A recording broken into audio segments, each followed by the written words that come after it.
ओम शांति सभी भाई बहनों को। तो जैसे कि आप सभी को पता है कि परम पूज्य परम आदरणीय परमात्मा प्यार के झूले में झूलने वाली परमात्मा की छत्र छाया में पलने वाली हम सभी की परम स्नेही राजयोगिनी दादी रतन मोहिनी जी, जो कि हम सभी के बीच नहीं रहीं और प्यारे बाप दादा की गोद में चली गई। तो ऐसी महान आत्मा को, दादी जी को, हम सभी ब्राह्मण परिवार देश विदेश के सभी भाई बहन दादी जी को दिल से सच्ची श्रद्धांजलि देते हैं और ऐसी महान आत्मा को सत सत नमन करते हैं। कहते हैं दादी जी भले ही शरीर से मुक्त हो गई हैं, लेकिन उनका प्यार, उनकी ममता, उनकी शिक्षाएं हम सभी के दिलों में हमेशा जिंदा रहेंगी। हमेशा दादी जी की यादें आशीर्वाद के रूप में हम सभी बच्चों के साथ रहेंगी। कहते हैं कि व्यक्ति भले ही दुनिया से चला जाता है, लेकिन अपनी यादों को छोड़ जाता है। तो उन्हीं यादों के साथ हम दादी जी को हमेशा याद करेंगे और उनका आशीर्वाद हमेशा हम बच्चों के साथ रहेगा। कहा जाता है दादी जी ने जो हम बच्चों को एक माँ जैसे प्यार दिया है, तो हम दादी जी को कैसे भूल सकते हैं। तो इसलिए हम दादी जी को हमेशा याद करेंगे। दादी जी को जब दीदी ने, मोहिनी दीदी ने भोग लगाया, वतन में गई, तो बाबा ने इमर्ज करवाया और कहा कि संगठन की शक्ति को इमर्ज कराया। बाबा ने कहा कि संगठन की शक्ति मजबूत होती है।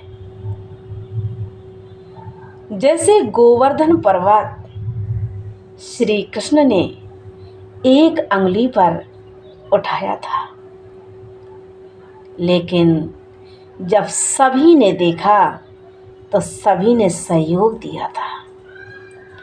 ठीक इसी तरह बाबा ने हम बच्चों को इशारा दिया। परमात्मा की एक अंगुली और हम बच्चों का एक एक अंगुली बाबा के कार्य में सहयोगी, बाबा के कार्य में सहयोगी बनना। बाबा तो हम बच्चों के साथ है ही, ये भगवान का कार्य है जो हम सभी बच्चों को बाबा के कार्य में मदद देनी है, सहयोग करना है। और जो भगवान के कार्य में सहयोगी बनेगा तो उसका एक जन्म नहीं 21 जन्मों का उद्धार होगा। बहुत सारी आत्माएं हैं इस दुनिया में जो बाबा के प्रति, हमारी जो बड़ी दीदी लोग हैं उनके प्रति, बहनों के प्रति कितना गलत कमेंट करते हैं, कितना गलत भाव रखते हैं, लेकिन कभी उन्होंने ये नज़र उठा के नहीं देखी कि इन बहनों का जीवन कितना महान है, कितना श्रेष्ठ है, जो भगवान के कहने से उन्होंने अपने जीवन को इस यज्ञ में समर्पित कर दिया। दुनिया के सारे सुख सुविधाओं को लात मार दी और परमात्मा की सेवा में मन वचन कर्म से समर्पित हो गई। तो जो भी गलत कमेंट करते हैं, क्योंकि पहली बात तो हम लोगों के पास इतना टाइम ही नहीं है कि गलत कमेंट सुने या पढ़ें या देखें, इसलिए जो भी व्यक्ति ये गलत कमेंट, ये गलत बातों में समय बर्बाद कर रहे हैं, तो वो अपना समय भगवान की सेवा में, भगवान की याद में लगाएं, जिससे उनका जीवन सफल होगा और श्रेष्ठ बनेगा। बाबा हम बच्चों को यही सिखाते हैं कि तुम्हारे प्रति कोई कितना भी गलत बोले, कुछ भी कहे, जैसे एक कमल होता है ना, वो कीचड़ में रहता है लेकिन कीचड़ से न्यारा और प्यारा है। ठीक इसी तरह हम बच्चों का जीवन है।